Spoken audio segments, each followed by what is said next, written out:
അപ്പോ അത് രാസയ്യോയെ റെപ്ലിക്കേറ്റ് അല്ല, പക്ഷെ നമ്മൾ ചെയ്ത് വരുമ്പോ അതാണ് നമ്മൾ ഏറ്റവും ഹിറ്റ് ആയിട്ട് വരുന്നത്. അപ്പൊ അതിനോടൊപ്പം നമുക്ക് എത്തുന്ന ഒരു പാട്ട് നമുക്ക് തന്നെ ഫീൽ ചെയ്ത ഒരു കോമ്പോസിഷൻ ആണിത്. അത്തിമരം പൂക്കാറുണ്ടേ, കത്തി വരുന്നൊരു സൂര്യനുണ്ടേ, ചെമ്മരുന്നു പാറാറുണ്ടേ, ചൂരൽ പിടഞ്ഞു പിടക്കാറുണ്ടേ. ഞാനല്ല ആക്ച്വലി ആ പാട്ടിന്റെ ഉപജ്ഞാതാവ്, വേറെ ആരും, ഏതോ പണ്ടത്തെ ആരോ ആണ്.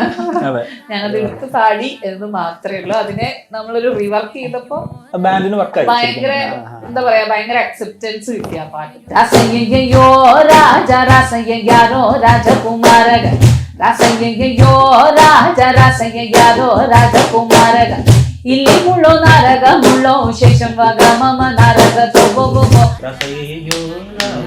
അതാണ് ഈ സാമ്യത്തിന്റെ പിന്നിലെ ശാസ്ത്രം. ഒന്നാമത് ഈ കോസ്റ്റ്യൂമിന്റെ കാര്യം തന്നെ ഒരു പുതിയൊരു കാര്യമാണ്. കാരണം എന്നെ ഇതുവരെ ആ ഒരു ഔട്ട്ഫിറ്റിലാരും കണ്ടിട്ടില്ല. അത് ഇറങ്ങിക്കഴിഞ്ഞാൽ തുണിയുടെ ഞാനും അത് പറഞ്ഞോണ്ടിരുന്നത്, ഞാൻ ഇപ്പൊ ഇറങ്ങിക്കഴിഞ്ഞാൽ അങ്ങനെ വരുമല്ലോ ഒക്കെ പറ്റും. അപ്പൊ നന്നല്ലേ, അതായിരുന്നു നമ്മുടെ ലക്ഷ്യം. വാട്സാപ്പ് വഴി ഇംഗ്ലീഷ് പഠിക്കാൻ ഇംഗ്ലീഷ് കഫേ ഉള്ളപ്പോൾ ഇംഗ്ലീഷ് ഒരു വിഷയമേ അല്ല.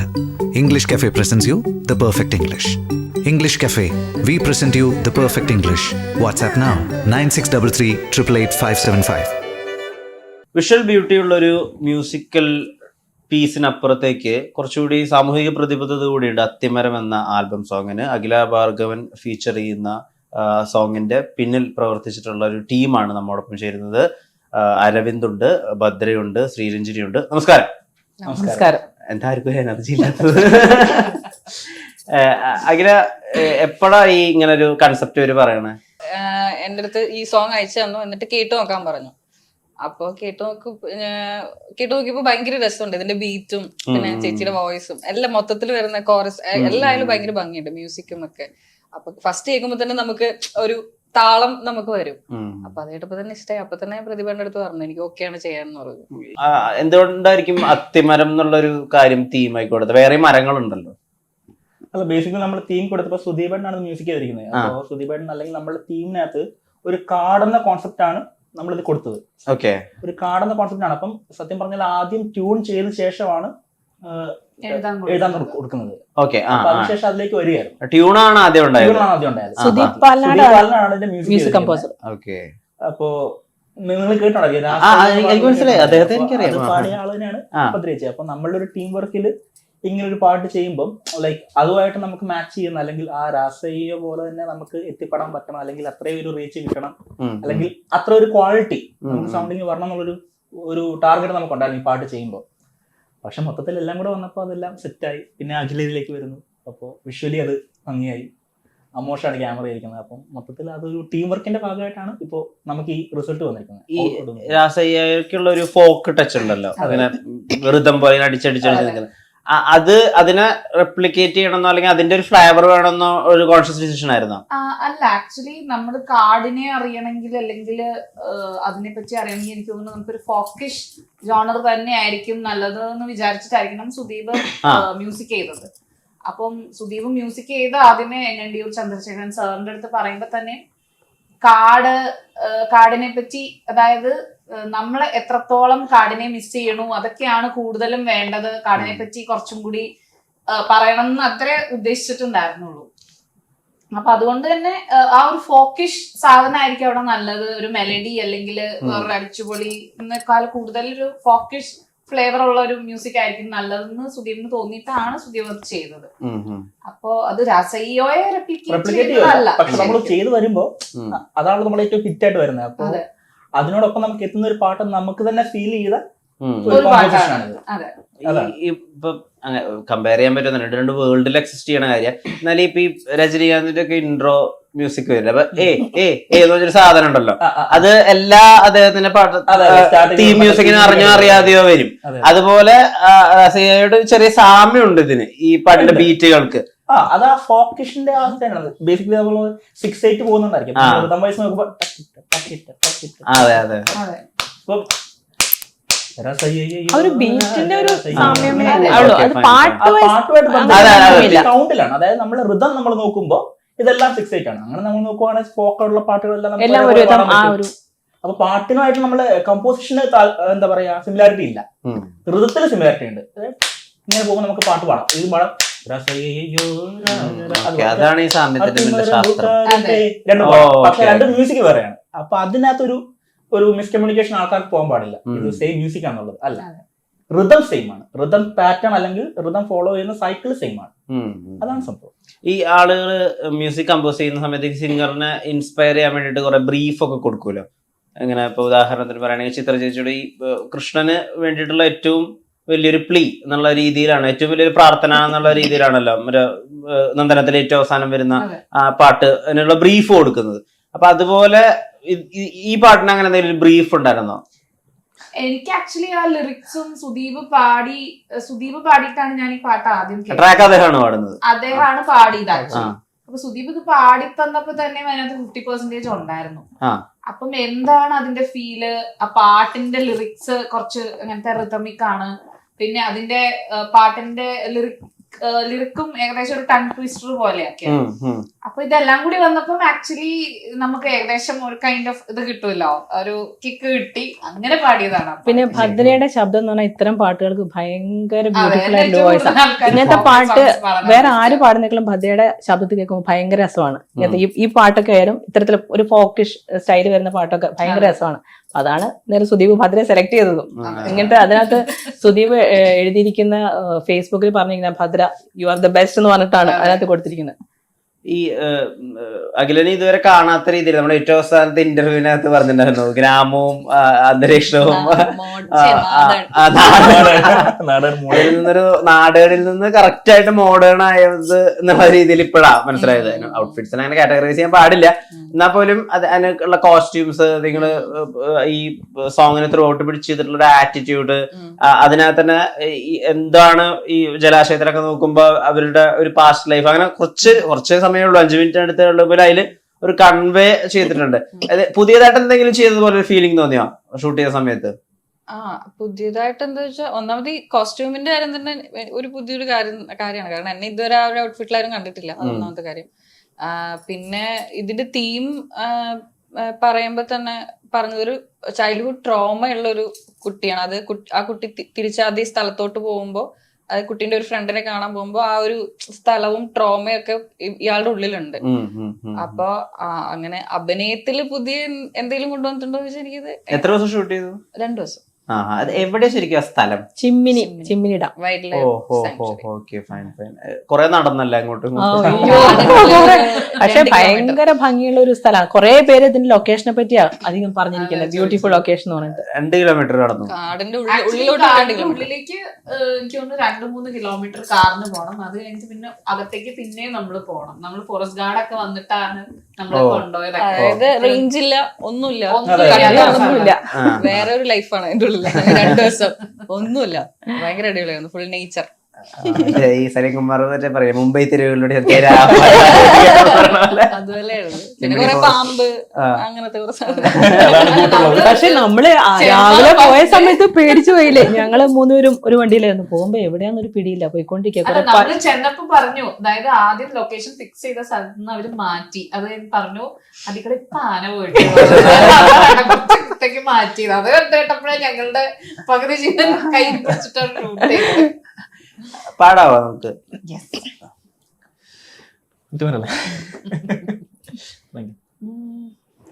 അത്തിമരം പൂക്കാറുണ്ടേ, കത്തി വരുന്നൊരു സൂര്യനുണ്ടേ, ചെമ്മരുന്നു പാറാറുണ്ടേ, ചുരൽ പിടഞ്ഞു പിടയ്ക്കാറുണ്ടേ, മാറിക്കാറു തോരുമ്പോഴെന്നും പൊന്നി തല പുകഴിട്ടാറുണ്ടേ, തോളൂരുമ്പി നിൽക്കുമ്പോഴൊന്നായി നെഞ്ചിൽ തുടിപ്പുകൾ കേൾക്കാറുണ്ടേ. അത്തിമരം പൂക്കാറുണ്ടേ, കത്തി വരുന്നൊരു സൂര്യനുണ്ടേ, ചെമ്മരുന്നു പാറാറുണ്ടേ, ചുരൽ പിടഞ്ഞു പിടയ്ക്കാറുണ്ടേ, കുന്നോളം കേറി ഇറങ്ങി മറിഞ്ഞു കറങ്ങി പിറന്നോളുടെ നാളെ, കാലൂരോ കേട്ടി പാടി മണ്ണിൻ ചൂടും മടി കണ്ണാടേ,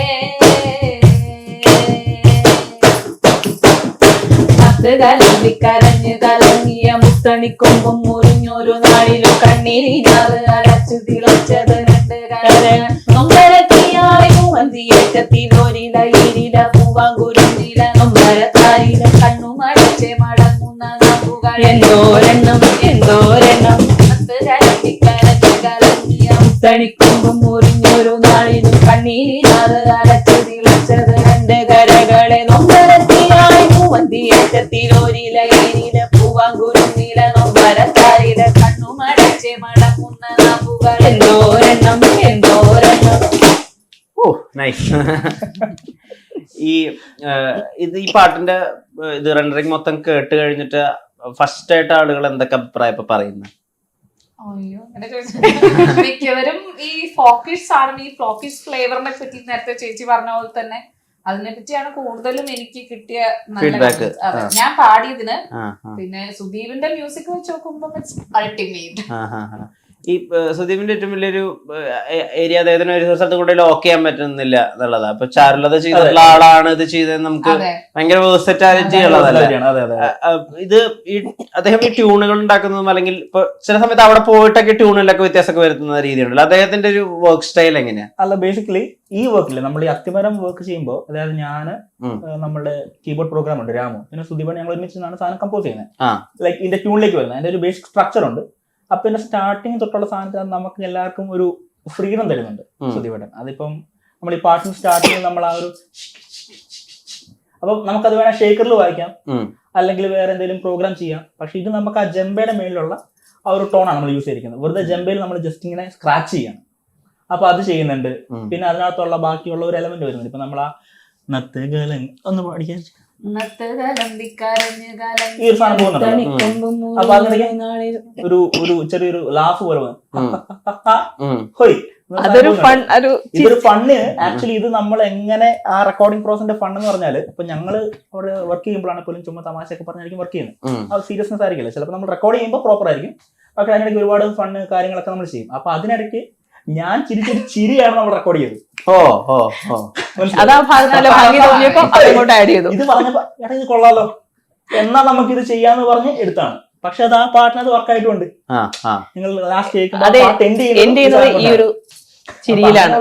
ഭയങ്കര ഒരു വേഴ്സ്റ്റാലിറ്റി അല്ലെങ്കിൽ നമുക്കൊരു ഫ്രീഡം തരും സുദീപേട്ടൻ ചില വർക്കിൽ. ഇപ്പോ ചാരുലത വർക്ക് ചെയ്യുമ്പോൾ അങ്ങനല്ല, അല്ലെങ്കിൽ ചിരുത വർക്ക് ചെയ്യുമ്പോഴും അങ്ങനല്ല. പക്ഷെ ഇത് വർക്ക് ചെയ്യുമ്പോൾ നമുക്ക് വേറൊരു മെന്റാലിറ്റിയും വേറൊരു ഫ്രീഡം ആയിരുന്നു അവിടെ. ഇപ്പൊ ചിരുത കമ്പോസ് ചെയ്യുന്ന ഒറ്റ ദിവസം കൊണ്ടാണ്. ഇത് കുറച്ച് നമുക്ക് പ്ലാൻ ഉണ്ടായിരുന്നു, പക്ഷെ നമ്മൾ സ്ട്രക്ചർ ചെയ്തപ്പോൾ കുറച്ച് സമയം എടുത്തു. പക്ഷെ ചാരുലത അതിന്റെ അൾട്ടിമേറ്റ് ആണ്. ഇപ്പൊ ആസ് എ മ്യൂസീഷ്യൻസ് നിങ്ങൾ ഇപ്പൊ ഈ 1 മിനിറ്റിൽ വൈറൽ കണ്ടന്റ് ഉണ്ടാക്കുന്ന ഒരു രീതി ഉണ്ടല്ലോ, as far as music concern. ഹുക്കാവണം. അത് അതൊരു പ്രഷറാണോ? ആക്ച്വലി നമ്മൾ നല്ല മ്യൂസിക് വൈസ് നോക്കുവാണെങ്കിൽ അത് വലിയൊരു ചലഞ്ചാണ്. ഇപ്പൊ നമ്മിപ്പം നല്ല മ്യൂസിക് ഉണ്ടാക്കുക എന്ന് പറഞ്ഞാൽ അതിനകത്ത് ഹുക്കായിട്ടുള്ള ഒരു റിതം കൊണ്ടുവരിക എന്നുള്ളത് ഇപ്പത്തെ ട്രെൻഡാണ്. പഴയ കാലം നോക്കുവാണെങ്കിൽ നമ്മൾ എവർഗ്രീൻ ആയിട്ടുള്ള പാട്ട് എടുത്താനകത്ത് എവിടെയാ ഹുക്ക് ലൈൻ ഉള്ളത്? ഫുള്ളസ്റ്റ് ആയിട്ടാണ് നമ്മൾ ആ പാട്ടിനെ ഇഷ്ടപ്പെടുന്നത്. ഇപ്പത്തെ ഒരു ട്രെൻഡാണ് ഈ ഹുക്ക് വരിക എന്നുള്ളത്. പിന്നെ ഹുക്ക് ഉള്ളപ്പം അതൊരു ഡാൻസ് ചലഞ്ചിന് യൂസ് ചെയ്യാം, അല്ലെങ്കിൽ എല്ലാവർക്കും റീൽസ് ഉണ്ടാക്കാൻ വേണ്ടി എളുപ്പമായിരിക്കാം. ഇപ്പോഴത്തെ സോഷ്യൽ മീഡിയ അത്രയും നിറഞ്ഞു നിൽക്കുന്ന ഒരു കാലഘട്ടം ആയതുകൊണ്ട് എനിക്ക് തോന്നുന്നു ആ ഹുക്ക് നമ്മൾ ആലോചിക്കാറുണ്ട് ഒരു ഹുക്ക് ലൈൻ ഉണ്ടെങ്കിൽ. അല്ല, ഇപ്പൊ ആര് ചോദിച്ചിട്ടും ഒരു ഹുക്ക് ലൈൻ വേണം കേട്ടോ. ചില സമയത്ത് ഇതില്ലാതെ എന്താ ബുദ്ധിമുട്ടെന്ന് ചോദിച്ചാൽ ഹുക്കില്ല എന്ന് പറഞ്ഞോണ്ടിരിക്കും. കേൾക്കാറുണ്ട്. അപ്പൊ ഞാൻ ആദ്യമൊക്കെ തുടക്കത്തിലൊക്കെ ഞാൻ അടുത്ത് എന്താ ഒരു ഹുക്ക് എന്ന് പറഞ്ഞാൽ എനിക്ക് മനസ്സിലാവുന്നില്ല. അപ്പം ഹുക്കില്ല. അപ്പൊ ഞാൻ എന്താ ഈ ഹുക്ക് എന്ന് ഉദ്ദേശിച്ചത്? പിന്നെയാണ് എനിക്ക് മനസ്സിലാവുന്നത് ഹുക്ക് എന്താണെന്ന്. ഈ പറഞ്ഞ പോലെ അരവിന്ദ് പറഞ്ഞ പണ്ടത്തെ പാട്ടിൽ എവിടെയാ ഹുക്ക് ഇരിക്കുന്നത്? അതെ, പണ്ടൊരു പാട്ടും മാത്രല്ല എനിക്ക് തോന്നുന്നു കുറെ കാലത്തിന് 5 മിനിറ്റ് ഒക്കെ നീളമുള്ള ഒരു ആൽബം ഇറങ്ങുന്നതും വേറൊരു കാര്യമുണ്ട്. നമ്മളായാലും ഒരു 10 മിനിറ്റുള്ള വീഡിയോ ഒക്കെ നമ്മളിരുന്ന് കാണുമെന്ന് എനിക്ക് തോന്നുന്നില്ല. നമ്മള് അത് ഫാസ്റ്റ് ചെയ്ത് അത് 2 സ്പീഡിലൊക്കെ ആയിട്ടായിരിക്കും കാണുന്നത്. അപ്പൊ അതുകൊണ്ട് ഒരു 1 മിനിറ്റിലെ വീഡിയോ വ്യൂസ് കൂടാൻ ചാൻസ് ഉണ്ട്. കാരണം എന്താ വെച്ചാൽ 1 മിനിറ്റിൽ കണ്ട് ഫുള്ള് തീരുമല്ലോ. അതുകൊണ്ട് ആ രീതിയിലൊരു വൈറൽ 1 മിനിറ്റിന് വീഡിയോ ഒക്കെ ഉണ്ട്.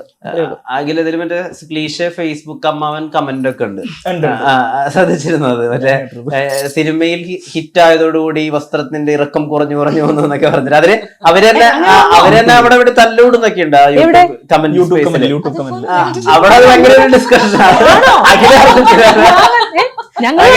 അതൊരു വേറെ പാരലൽ വേൾഡ് ആയിട്ട് അവിടെ ഒരു കമന്റും അതിന്റെ ഇടയിൽ 74 റിപ്ലൈയും പിന്നെ ആ 74 റിപ്ലൈക്ക് വേറെ റിപ്ലൈ. അതിനിടയ്ക്ക് നമ്മള് കണ്ടില്ല കേട്ടോ. നല്ല രസമാണ് സാധനം.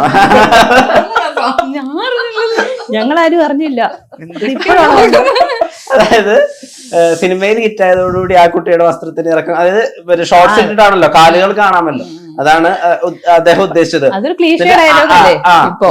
അപ്പൊ ചേട്ടൻ ഫേസ്ബുക്കിലേക്കാണ് പോകേണ്ടതെന്ന് പറഞ്ഞിട്ട് കുറെ ഇൻസ്റ്റാഗ്രാമിലുള്ള ആളുകൾ വരുന്നത്. ഭയങ്കര രസമായിട്ടുള്ള ഒരു കമന്റിന് 74 റിപ്ലൈ. ആ 74 റിപ്ലൈയുടെ അകത്ത് ഓരോ റിപ്ലൈ ഉണ്ട്. ഭയങ്കര രസമാണ്, ഭയങ്കര ഇൻട്രസ്റ്റിംഗ് ആയിട്ടുള്ള.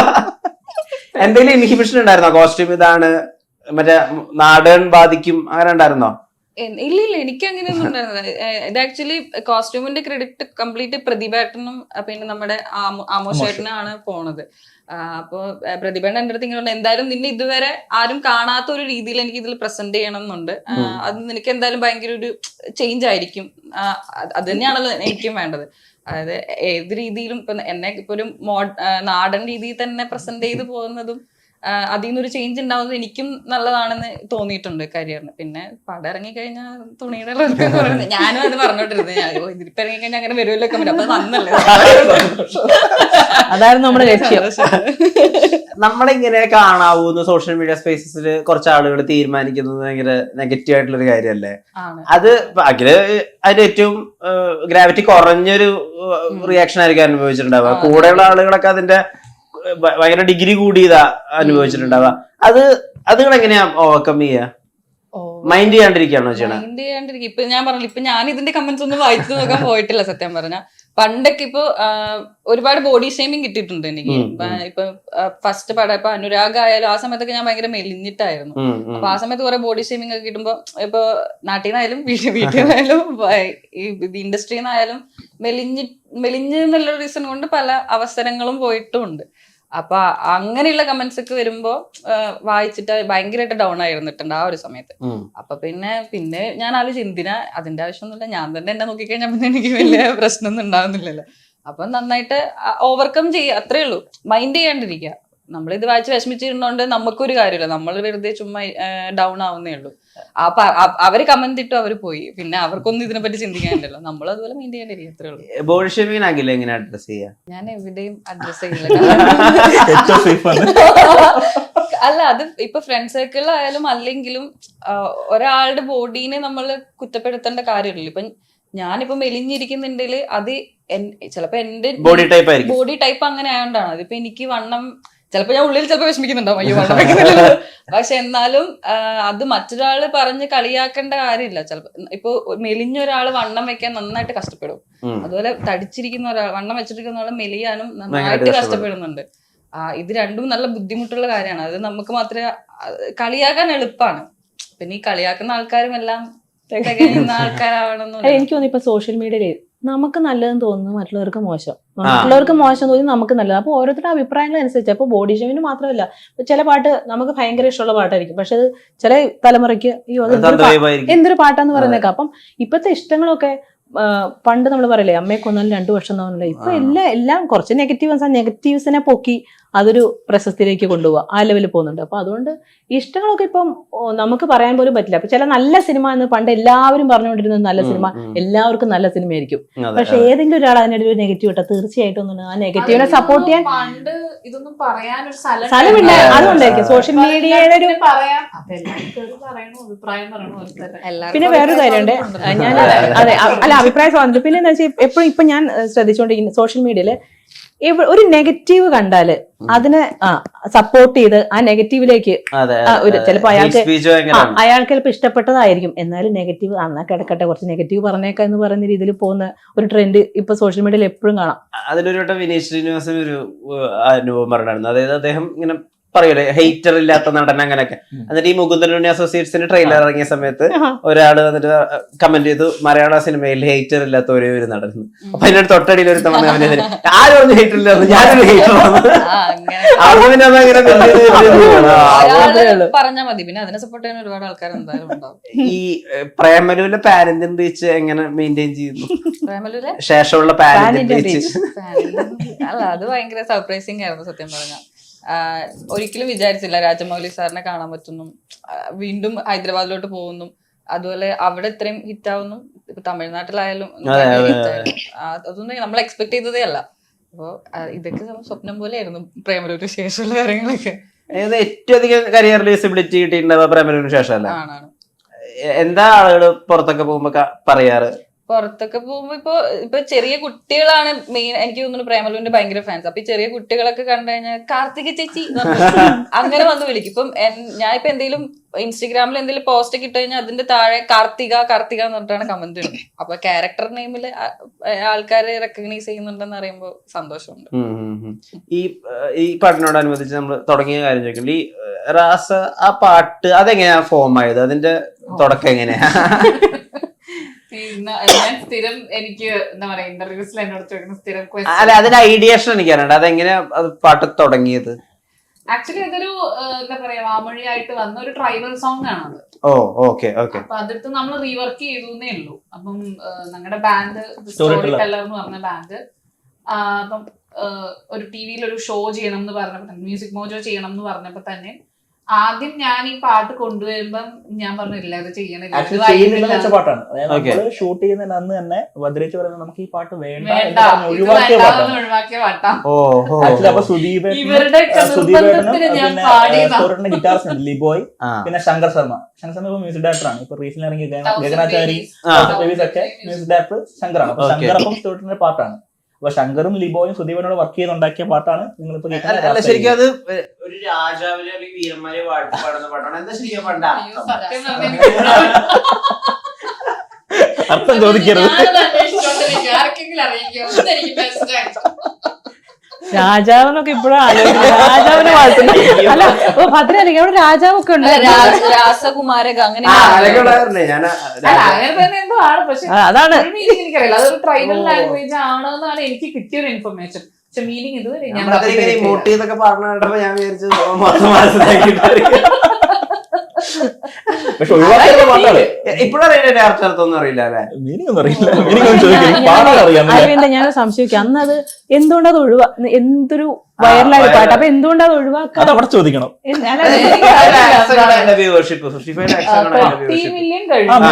ഒരുപാട് വെളുപ്പോയി. അപ്പൊ അതാണ് ചില പാട്ടുകളെ നമ്മൾ വിചാരിക്കുന്ന പോലെയല്ല അതിന്റെ ഫൈനൽ റിസൾട്ട് വരുന്നത്. ഇപ്പൊ മലയാളികളല്ല അതിന്റെ ഓഡിയൻസ് എന്ന് പറയുന്നത്. എനിക്ക് ആസാമിൽ നിന്നും നേപ്പാളിൽ നിന്നും ശ്രീലങ്കയിൽ നിന്നും ഒക്കെ എനിക്ക് ഇപ്പോഴും മെസ്സേജ് വരാറുണ്ട്. ഈ പാട്ട് ഞങ്ങൾ ലാംഗ്വേജ് അല്ല അതിന്റെ മാനദണ്ഡം എന്ന് എനിക്ക് മനസ്സിലായി. കാരണം ഞാൻ എന്തായാലും ലാംഗ്വേജ് അറിയേണ്ട പാടിയത്. പക്ഷെ ഇവർക്കൊന്നും അത് മനസ്സിലാവണില്ല. ബിഗ് ഫാൻ ഫ്രം ശ്രീലങ്ക അങ്ങനെ മെസ്സേജ് വരും. പിന്നെ കൂടുതലും തെലുഗു ആൾക്കാരാണ് കൂടുതൽ. എനിക്ക് അവരത് തെലുങ്കാണെന്ന് വിചാരിച്ചിരിക്കുന്നു. അല്ല, ആ ഭാഷ എന്താ ശരിക്കും?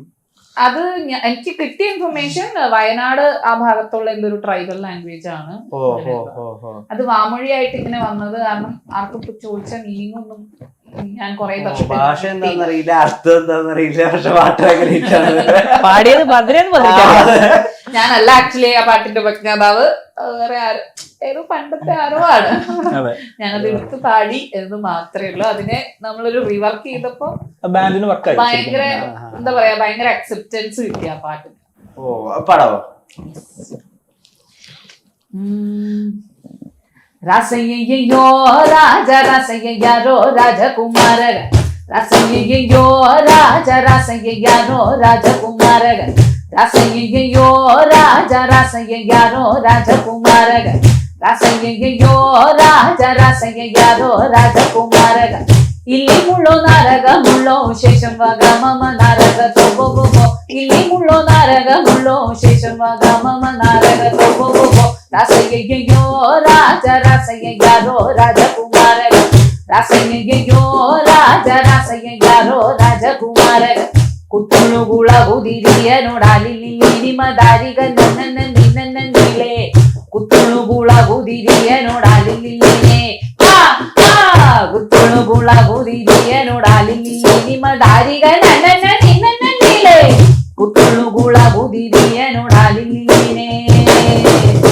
ದೇಶಂ ತಾಳೋ ರಾಜ ದೇಶಂ ತಾಳಾಳೋ ರಾಜಕುಮಾರಗ ದೇಶಂ ತಾಳೋ ರಾಜ ದೇಶಂ ತಾಳಾಳೋ ರಾಜಕುಮಾರಗ ರಾಸಯ್ಯೋ ರಾಜ ರಾಸಯ್ಯಾರೋ ರಾಜಕುಮಾರಗ ರಾಸಯ್ಯೋ ರಾಜ ರಾಸಯ್ಯಾರೋ രാജകുമാരക. മറ്റൊരു സിംഗർ എന്നുള്ള രീതിയിലേക്ക് ചോദിക്കേണ്ട കാര്യം, ഇപ്പം മനസ്സിലായോ പാട്ട് ഭയങ്കര ട്രെൻഡിങ് ആയിട്ട് ഓടിക്കൊണ്ടിരിക്കുന്നു. പകുതി ആളുകൾക്കും അറിയില്ല. അതിൽ മലേഷ്യ വാസുദേവന്റെ സോങ്, അത് ജനറേറ്റഡ് സോങ് ആണ്. അത് അദ്ദേഹം അല്ല, അത് കംപ്ലീറ്റ്ലി അത് കമ്പ്യൂട്ടറൈസ്ഡ് ആണ് ആ പാട്ടിന്റെ വലിയൊരു പോർഷൻ മൊത്തം. അപ്പുറത്തെ സൈഡിൽ ഇപ്പൊ ഏതെങ്കിലും ഒരു റിയാലിറ്റി ഷോയില് കുറച്ച് ആളുകൾ വിന്നേഴ്സ് ആവുന്നു, അവരെ ഭയങ്കരമായിട്ട് സെലിബ്രേറ്റ് ചെയ്യും കുറച്ച് അധികം സമയത്തേക്ക്. ഇതിന്റെ ഇടയിൽ ഒരു സിംഗർ ഭയങ്കരമായിട്ട് ഐഡന്റിറ്റി ക്രൈസിസ് ഫേസ് ചെയ്യുന്നുണ്ടോ? നല്ല ക്വസ്റ്റ്യൻ. ആക്ച്വലി എനിക്ക് ഫീൽ ചെയ്തത്, എന്റെ പേഴ്സണൽ ഒപ്പീനിയൻ, അങ്ങനെ ഒരു ഐഡന്റിറ്റി ക്രൈസിസ് ഇല്ല എന്നാണ് എന്റെ ഫീല്. എന്താ വെച്ച് കഴിഞ്ഞാൽ നമ്മൾ ഓരോരുത്തരും പാടണത്, നമ്മളെ അല്ലെങ്കിൽ ഫിലിമിൽ വിളിക്കുന്നത് നമുക്ക് ഓരോരുത്തർക്കും ഓരോ ഐഡന്റിറ്റി ഉള്ളത് കാരണം. അപ്പൊ എന്തായാലും അത് വേറൊരാളെ കൊണ്ട് റീപ്ലേസ് ചെയ്യാൻ പറ്റില്ല എന്നാണ് എന്റെ ഒരു വിശ്വാസം. അപ്പം അവിടെ ഇപ്പൊ വേറൊരാള് വന്നു എന്ന് വെച്ചാലും അത് അയാൾക്ക് ഐഡന്റിറ്റി ഉണ്ടെങ്കിൽ അയാൾക്ക് അതേപോലത്തെ പാട്ടുകൾ കിട്ടും. ഒരിക്കലും നമ്മുടെ ഓപ്പർച്യൂണിറ്റീസ് വേറെ ആർക്കും പോവില്ല എന്നാണ് എന്റെ വിശ്വാസം. ആ ഒരു ഇതിൽ തന്നെയാണ് ഞാൻ 10 വർഷമായിട്ട് ഇതിൽ നിലനിൽക്കണത്. ഇപ്പൊ കഴിഞ്ഞ ദിവസം AR റഹ്മാൻ സാറ് ട്വീറ്റ് ചെയ്തിട്ടുണ്ടായിരുന്നു. അതായത് ഒരു ഫീല് ഒരു പാട്ടിന് വരണമെങ്കിൽ അത് ഫ്രം ഹാർട്ടിനെ വരുള്ളൂ. ഒരു AI കൊണ്ട് അത് സാധിക്കുമെന്ന് എനിക്ക് ഇതുവരെ തോന്നിയിട്ടില്ല. അദ്ദേഹം പറഞ്ഞത് വളരെ കറക്റ്റ് ആണെന്ന് എനിക്കും തോന്നി. പിന്നെ ഒരു കല എന്നൊക്കെ പറയുന്ന ഒരു മനോധർമ്മത്തിന് കൂടുതൽ പ്രാധാന്യം കൊടുക്കുന്ന ഒരു ഭാഗമാണ്. അപ്പം AIക്കൊക്കെ അതിനൊക്കെ ഒരു പരിധിയുണ്ട്. നമ്മുടെ മനോധർമ്മം ഒരു മനുഷ്യന്റെ മനോധർമ്മം പോലെ എന്തൊക്കെ പറഞ്ഞാലും AIക്ക് ഇത് ക്രിയേറ്റ് ചെയ്യാൻ പറ്റുമെന്ന് തോന്നുന്നില്ല. അത് ഉറപ്പാണ്. അതുകൊണ്ട് കലയ്ക്ക് AIക്ക് ഒരു പരിധിയുണ്ട് എന്തെല്ലാം പറഞ്ഞാലും. 2 പ്രധാനപ്പെട്ട കാര്യങ്ങളോട് ചോദിക്കാറുണ്ട് അഖിലോട്. ഈ പ്രൈമറി 2 അനൗൺസ് ചെയ്തത് നാഷണൽ മീഡിയ വരെ സെലിബ്രേറ്റ് ചെയ്തിരിക്കുകയാണ്.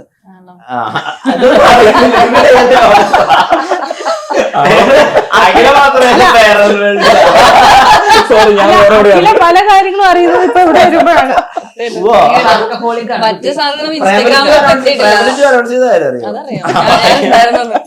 അല്ല, മറ്റേത് പിന്നെ ഇൻസ്റ്റാഗ്രാമിലോട്ട് എത്തിയിട്ടില്ല. മറ്റേ വസ്ത്രം, സോറി ഇത് സാധാരണ മലയാള പടമൊക്കെ അനൗൺസ് ചെയ്യുമ്പോൾ നമ്മുടെ ഇവിടുത്തെ കുറച്ച് പോർട്ടൽസിലല്ലേ അതിന്റെ പേരുള്ളൂ. ഇതെനിക്ക് തോന്നുന്നു എസ്പെഷ്യലി രാജമൗലി അത് പ്രസന്റ് ചെയ്തതിനു ശേഷമായിരിക്കണം. അത് അനൗൺസ് ചെയ്ത സമയത്ത് ഹിന്ദുസ്ഥാൻ ടൈംസ് അങ്ങനെ എല്ലാ, അല്ലെങ്കിൽ ബാംഗ്ലൂർ മിറർ, അങ്ങനെ കുറെ സ്ഥലത്ത് ഇതിന്റെ അപ്ഡേറ്റ്സ് വരുന്നുണ്ടായിരുന്നു. Primary 2 successful sequel. എന്താ ഇപ്പൊ അതിന്റെ അവസ്ഥ? എഴുതിക്കൊണ്ടിരിക്കുകയാണ് സ്ക്രിപ്റ്റ്, കിരണേട്ടനും ഗിരീഷേട്ടനും കൂടിയിട്ട്. കാർത്തികൻ ഭർത്താവും വരുമോ? ഭർത്താവായിട്ടില്ലല്ലോ ഇതിന്റെ ഫസ്റ്റില്. കല്യാണം കഴിഞ്ഞിട്ടില്ല. പാർട്ടി ആയിരുന്നു, ബാച്ചിലർ പാർട്ടി പോലെ. അവര് എല്ലാരും ഉണ്ടാവുമായിരിക്കും. ഉണ്ടാവട്ടെ, അതാണ്. എന്തായാലും ഈ ഒരുപാട് പാട്ടുകളുടെ ഇടയിൽ ഒരു ഐഡന്റിറ്റി ഉണ്ടാവുന്ന സോങ് ആണ് അത്തിമരം. പ്രത്യേകിച്ച് അതിന്റെ തീമിന്, അല്ലെങ്കിൽ അത് ഡെപ്പിക്ട് ചെയ്തിട്ടുള്ള വിധത്തിന്, പിന്നെ ഭയങ്കര ലൗഡായിട്ട് പ്രീച്ച് ആയിട്ടല്ല കാര്യങ്ങൾ പറഞ്ഞിട്ടുള്ളതെന്നും കൂടി അതിനൊരു സുഖമുണ്ട്. 5 മിനിറ്റ് പോകുന്നത് നമ്മൾ അറിയില്ല, കേൾക്കാനും കാണാനും. അത് കൂടുതൽ ആളുകളിലേക്ക് എത്തട്ടെ, അത്തിമരം ആളുകൾ കാണട്ടെ. സുക്ത ബാൻഡിന്റെ പേജില്, യൂട്യൂബ് ചാനൽ അത് സ്ട്രീം ആയിക്കൊണ്ടിരിക്കുകയാണ്. എല്ലാവരും കാണണം, ഇവരെ പ്രോത്സാഹിപ്പിക്കണം. നേരത്തിന് ഒരുപാട് നന്ദി. നമസ്കാരം. Thank you.